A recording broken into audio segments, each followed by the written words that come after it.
Bonjour, aujourd'hui je vais vous parler d'un nouvel add-on que je viens de faire qui s'appelle ToOutomatics 1111. Il est là, il est situé au niveau des réglages du rendu parce que c'est une forme de rendu en fait. On va détourner le rendu de Blender pour l'envoyer à Automatic 1111. Alors si vous ne savez pas ce qu'est Automatic 1111, je vous conseille plutôt d'aller sur YouTube voir un tuto pour voir comment ça fonctionne. Je vous conseille d'ailleurs le launcher Stability Matrix. L'adresse sera sur mon site et peut-être en dessous de cette vidéo si j'oublie pas de le faire. Donc Automatic 1111, c'est Stab Diffusion, hein, ça permet de faire des images de toutes sortes. Alors moi j'utilise Stability Matrix qui est ici, donc automatiquement ça me lance dans le navigateur à cette adresse-là le programme qui va servir à faire de l'intelligence artificielle pour les images.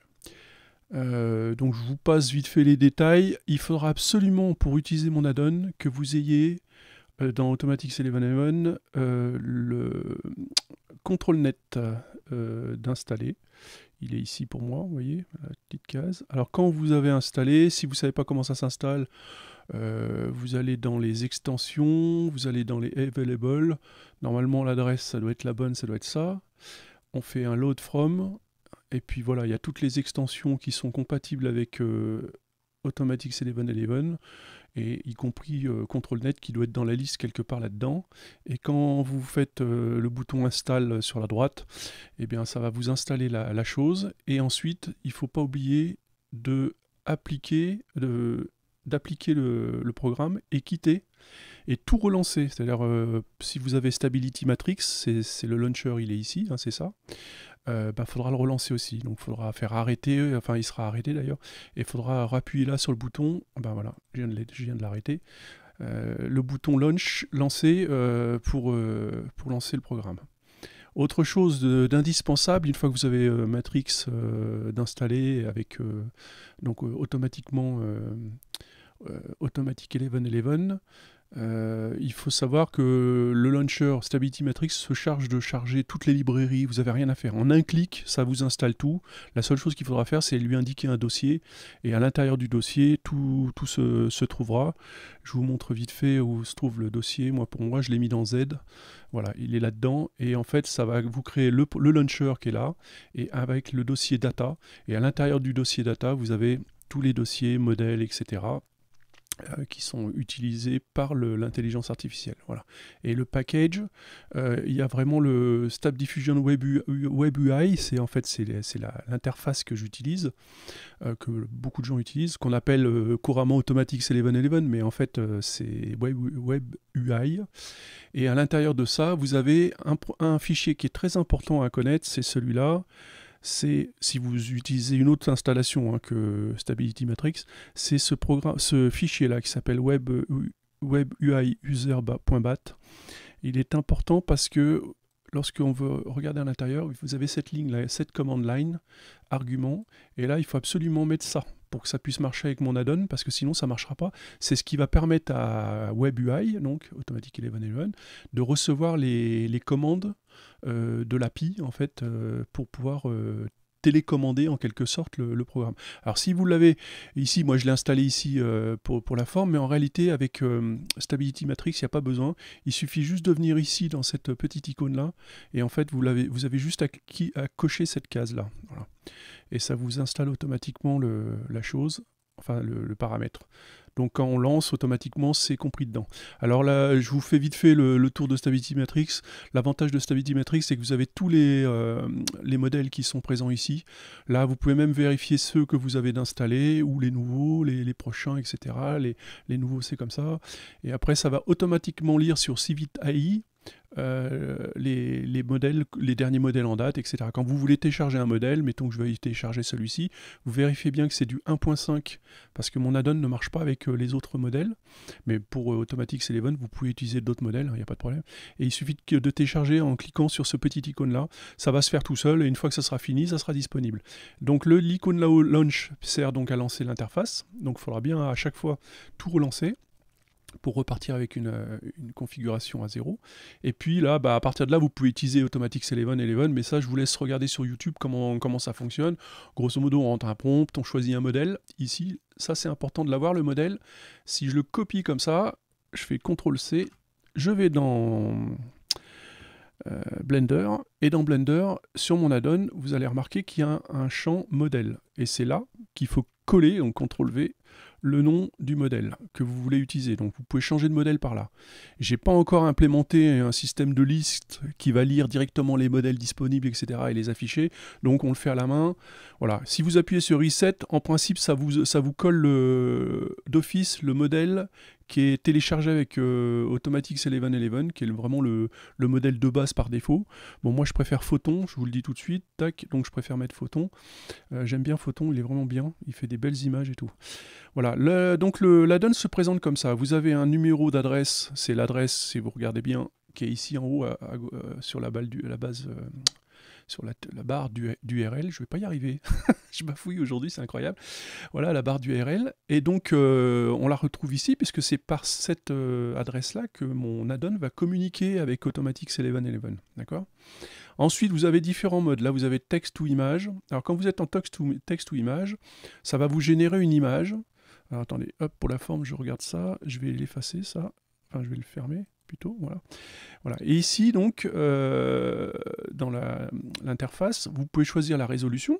On va prendre 512, par exemple, par 512. Voilà. Et en plus, donc après, avec le prompt, vous rentrez ce que vous voulez. Là, j'ai demandé, qu'est-ce que j'ai écrit un vieux coffre en bois avec rempli de pommes, d'accord. J'ai mis dans une forêt, je crois que j'ai rajouté in the forest, voilà, etc. Bon, ça c'est rentré, c'est le prompt de l'image qu'on désire, hein, c'est habituel. Donc là, on peut faire générer un texte ou image, donc on va le faire vite fait. Je fais un render là maintenant. Ça prend en compte ces paramètres-là, bien sûr.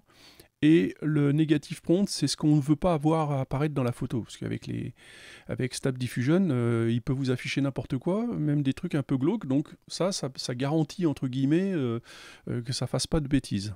Voilà, donc une fois qu'il aura calculé l'image, alors on voit qu'en lançant sur Stability Diffusion, on va le voir créer l'image. Si je me trompe pas, parce que là, ça va peut-être planter. Ouais, c'est pas normal, attendez, hop, je relance ça, j'ai pas dû appuyer comme il faut, voilà.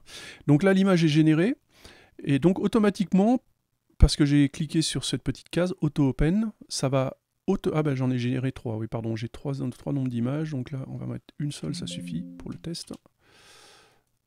Alors, voilà, automatiquement, donc ça nous avait ouvert le dossier où il va écrire les images. Alors attendez, hop. On va en faire qu'une, on va recommencer le rendu. Donc voilà, il génère l'image. On peut le vérifier à chaque fois en cliquant sur Stability Diffusion pour voir où il en est. Et ensuite, ben voilà, ça affiche l'image qu'on vient de générer. Donc vous voyez, ça marche bien, un coffre en bois avec des pommes à l'intérieur, il n'y a pas de problème, ça fonctionne. Ça, c'est le mode normal. Alors pourquoi j'ai laissé ce mode-là pour Blender? Parce qu'en fait, on s'en fout un peu. Et ben, c'est que c'est pratique si vous voulez par exemple mettre un tableau dans votre scène. Ben, vous faites générer l'image et puis vous l'intégrez dans votre tableau sur la scène. Vous voyez, donc c'est toujours utile d'avoir le générateur standard sans problème. Parce qu'après, vous allez voir, il y a un autre mode. Donc il faut décocher ça pour avoir les autres modes. Et là, vous allez voir, il y a le contrôle net qui va prendre la main. Donc le contrôle net, il y a deux modes de contrôle net. Pour l'instant, j'en ai mis que deux. J'ai Scribble et Canny. Alors Canny, c'est un mode de contrôle net où il va respecter au maximum la scène. Alors si je regarde bien la scène, en fait la scène c'est ça. En mode rendu, c'est juste une caisse en bois avec mon logo derrière et puis des dalles. Alors si je lui demande de fabriquer un coffre rempli de pommes avec le mode Canny, si je fais un render maintenant, alors j'ai réduit un petit peu je vous expliquerai ça, la résolution, et je vous expliquerai pourquoi je l'ai fait. C'est pour gagner un peu de temps en fait, parce que sinon c'est un petit peu lent à calculer, parce que là il va tenir la compte de la résolution que je lui ai imposée de la scène. C'est-à-dire qu'en ce moment avec la scène, je crois que je suis en 1024 par 768, je suis pas sûr. Alors, normalement il doit l'ouvrir. Hein, il calcule. Hein. Il y a toujours un petit temps entre la dernière phase de calcul et le moment où il affiche. Voilà. Et là, voilà, il m'a affiché cette image-là. Donc, c'est l'image qui a pris au maximum les références de la scène. Alors, pour ça, il fabrique cette image-là, qui est une image qui représente les lignes fondamentales de la scène. Donc, l'avantage, je dirais, c'est qu'il respecte relativement le logo. Et après, bon, bah, il peut y avoir des erreurs, mais ça reste une intelligence artificielle, c'est pour ça. Alors tout ça, ça se calcule avec les deux paramètres du bas, là, Imagine et Force Effet. Je les ai appelés Imagine parce que plus on va vers la droite, plus on laisse l'imagination à l'IA, donc plus elle peut faire n'importe quoi en fait, et plus on va vers la gauche, plus on restreint et on contraint l'IA en fait. Voilà. Pareil pour l'effet, c'est la force de l'effet, c'est-à-dire la force de l'imagination qui va se faire, ou la force du style. Là je suis dans le style photographique. Si je refais un render maintenant, vous allez voir, ça va se faire. Alors attendez, ça c'est le dossier de tout à l'heure. Alors le dossier qui s'ouvre automatiquement, vous allez remarquer pourquoi. Alors il va toujours aller se créer dans le dossier de la scène. C'est-à-dire j'ai commencé par sauvegarder cette scène-là dans ce dossier-là. Et à l'intérieur de cette scène-là, lui, quand vous allez lui lancer un calcul, vous avez donc vos fichiers blend de la scène. Et à l'intérieur de votre scène, vous avez un fichier render IA. Et à l'intérieur, vous avez ces deux fichiers-là ces deux dossiers-là qui vont se créer. Et c'est dans ce dossier-là, en fonction de ce que vous avez choisi, que l'image ira. Donc après, vous en faites ce que vous voulez. Donc là, le render, il est un peu mieux. Vous voyez, j'ai mis un peu moins fort. Et tout de suite, on retrouve mon logo, on retrouve bien le coffret, les pommes. Et tout simplement parce que j'ai baissé l'imagination. C'est-à-dire que je lui laisse en Cani, je vous conseille de ne pas trop augmenter l'imagination, parce que c'est pas fait pour. Le mode Cani, c'est vraiment pour respecter au maximum l'état actuel de la scène. Voilà. Si j'avais mis un arbre derrière, il aurait mis un arbre, mais comme il n'y a rien, il met rien. Et vous avez le mode Scribble, donc le mode Scribble qui lui va être plus imaginatif. Il va laisser plus on va augmenter d'ailleurs l'imagination. Vous allez voir, ça fonctionne presque pareil. Donc je lance le rendu. Hop, on le voit ici, on peut voir la progression, toujours dans la fenêtre de la console. Voilà, on la voit, ça se passe bien. Ça peut être plus ou moins long, suivant la résolution de votre sortie d'image, donc il faut bien en tenir compte. Donc là, voilà, il fait le travail. Donc là, vu que c'est en image to image, hein, ici, quand c'est pas coché, je suis en image to image. Sinon, je suis en image to texte. Texte to image, pardon. Donc il y a deux dossiers, il y en a un pour chaque mode, en fait. Mais les deux du bas, là, c'est du contrôle net, c'est dans image to image. C'est-à-dire qu'il lui faut une image de départ pour pouvoir travailler. Et l'image de départ, bah, c'est ni plus ni moins que le rendu de la scène. C'est pour ça qu'il travaille en fonction de la résolution du rendu de votre scène. Voilà. Là, si je vais voir ce qu'il m'a fait, il m'a fait ça. Et là, vous allez voir, vous voyez, il a créé plus de forêts, parce que j'avais demandé dans une forêt, je crois. Voilà, in the forest. Alors, dans les prompts, il faut savoir avec Stability Diffusion, ça fait beaucoup d'informations d'un coup, hein, je suis désolé, mais Stability Diffusion, quand vous mettez entre parenthèses avec un indice comme ça, 2 points plus un indice comme ça, c'est l'indice de demande, c'est plus le chiffre est haut, plus la demande est forte en fait. Donc il va essayer d'appliquer beaucoup plus cette directive-là qui est entre parenthèses. Voilà. Là, en forêt, j'avais mis 1,8, c'est peut-être même un peu fort en fait. 1,5, ça devrait suffire aussi. Alors j'avais mis by the side of the road, pardon. Je parle anglais comme une vache espagnole. Simplement parce que je voulais lui préciser que le sol là, ça pouvait être éventuellement une route, mais il fait un peu comme il veut en fait. Hein, donc, mais il se fie quand même à ça. Alors en mode Scribble, donc que j'ai ici d'indiquer. Vous voyez, il m'a créé ce dessin-là. Il est beaucoup plus incertain que celui-ci. En mode Cani, il est beaucoup plus précis. En mode Scribble, il l'est beaucoup moins. Voilà. Mais à la limite, je lui aurais fourni une image comme ça, avec Stability Diffusion, la version qui est là, ici, alors, en mode image to image. Si à l'intérieur, je lui avais donné cette image-là de référence, il m'aurait refabriqué une espèce d'image comme ça, en fait, à partir de ça. Là, il fait l'inverse. En fait, il fait l'inverse, mais pas vraiment. C'est-à-dire qu'il génère l'image. Alors je vous explique, dans le dossier render, dans le dossier à l'extérieur, voilà, ça c'est l'image que je me sers en fait. Lorsque vous lancez le rendu, il va générer d'abord cette image-là, qui est l'image de Blender, d'accord? Ensuite, il va utiliser cette image, et à l'intérieur, il va générer cette image-là. Et après, il génère cette image-là. Voilà. Donc ça, c'est une image générée par l'IA. Donc vous voyez, c'est sympa, ça peut permettre de faire des rendus pour pas cher. Bon là, j'ai peut-être un peu exagéré aussi ma demande.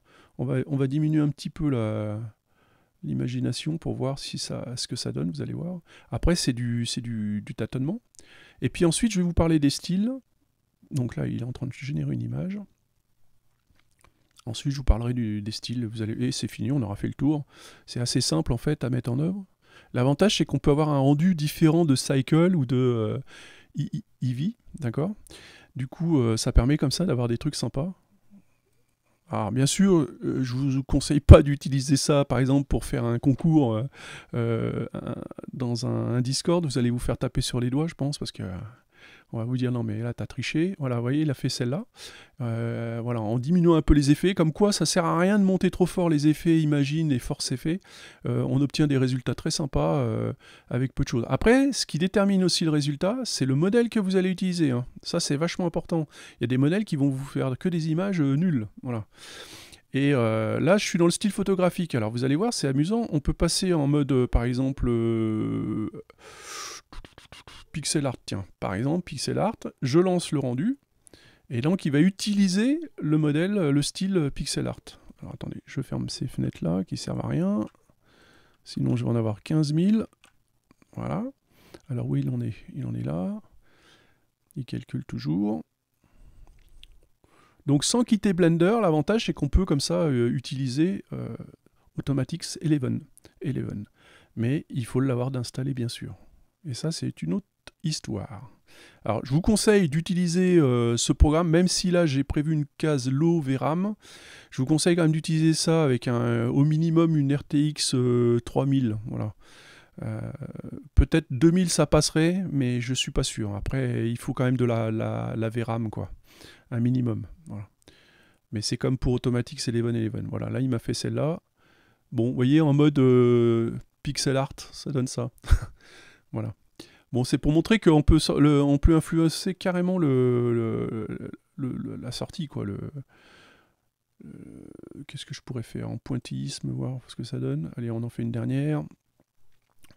Et puis ensuite, je vous parle, là, c'est donc les styles qu'on a ici, d'accord? Et ensuite, ah oui, il y a un petit détail que je voulais vous parler aussi. Une fois qu'il aura fini, il en est où là? Tac, il en est là. Ok, ça marche. Alors, il va me la faire où? Il y a toujours un petit délai hein, entre le moment où il a fini et le moment où on dirait qu'il dessine en fait. Il y a un moment où il calcule et après il dessine là, effectivement voilà, le truc. Alors là, je suis en style pointillisme. Alors, bon, il faut chercher après où il est le pointillé là-dedans. Oui, peut-être. Après, ça dépend des modèles, des styles, ça peut varier complètement. Donc, bon, bah, je vous laisserai vous amuser avec ça. En tout cas, il y a de quoi s'éclater. Regardez, en très peu de temps, on a quand même généré pas mal d'images qui sont vraiment variées, quoi. Voilà.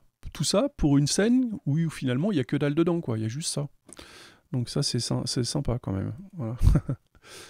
Alors, ce que je voulais vous dire aussi, c'est lorsque nous sommes en image to image, ici, vous aurez peut-être remarqué qu'il y a marqué Tile ici. Tile, ben en fait, ça va vous sortir une image, on va le faire vite fait, ça va vous sortir une image sans bord, en fait, seamless. Donc c'est bien lorsqu'on veut faire des textures, par exemple, et les réutiliser dans Blender. Il en est où là? Hop, voilà, il l'a fait. Voilà, cette image-là, je peux la répéter à l'infini, à droite, à gauche, en haut, en bas. Il n'y aura pas de couture. On ne verra pas les carreaux. Ça ne fera pas des carreaux. Ça fera comme si c'était une seule image. Voilà. Alors, lorsque vous êtes le seed à -1, chaque image, à chaque fois, sera différente. C'est-à-dire que si j'en génère une autre, l'image sera différente de la première. Bon, ça, c'était la toute première qu'on avait fait. Je peux l'effacer. Donc là, on va voir celle qui va nous faire maintenant. Ouais, il pédale. Hop, elle arrive.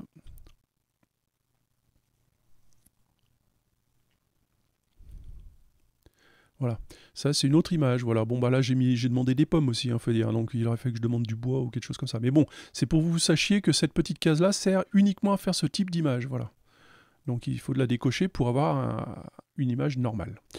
Voilà. Et pour la sortie, lorsque nous ne sommes pas avec ce mode-là, donc quand c'est décoché avec la possibilité d'utiliser CtrlNet, la sortie est automatiquement prise sur le format ici de Blender.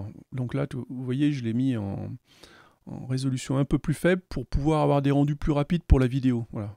Moi, normalement, je suis en Full HD, mais c'est vrai que c'est un petit peu plus lent. Donc voilà. Voilà, bah, grosso modo, j'ai fait le tour.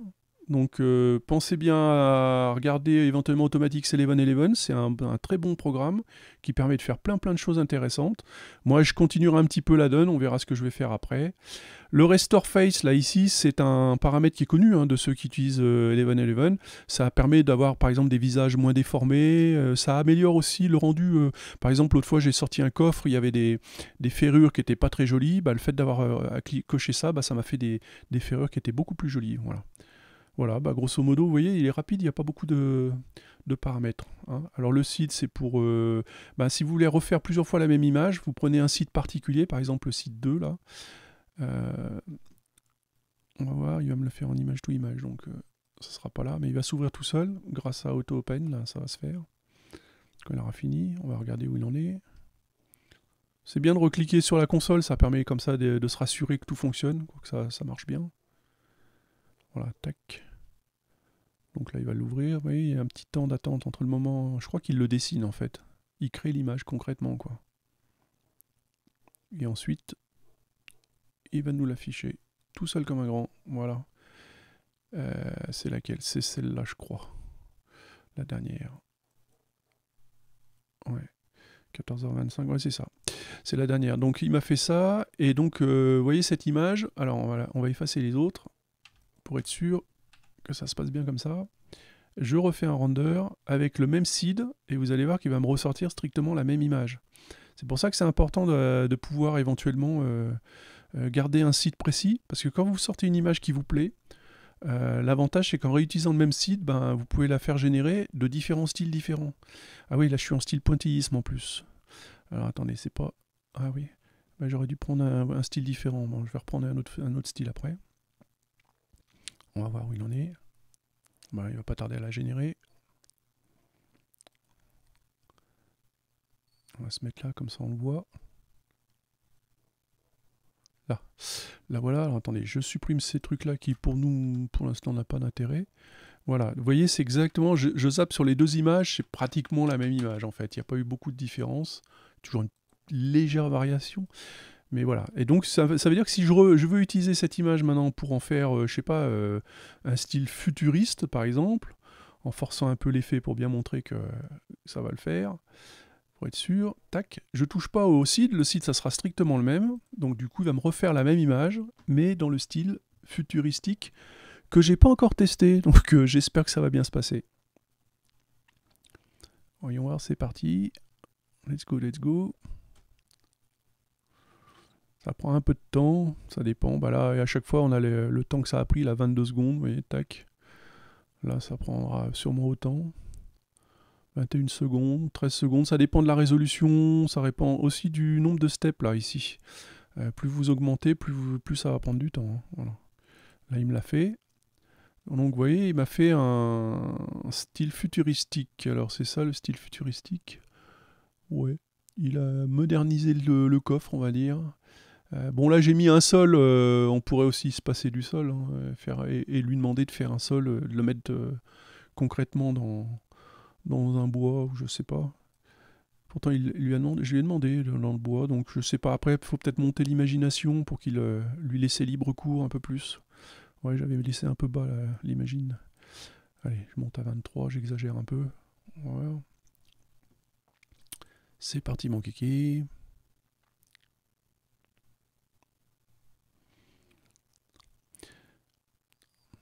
Alors, il faudra absolument que vous ayez CtrlNet, sinon ça fonctionnera pas, ça fera des erreurs, ça fonctionnera pas.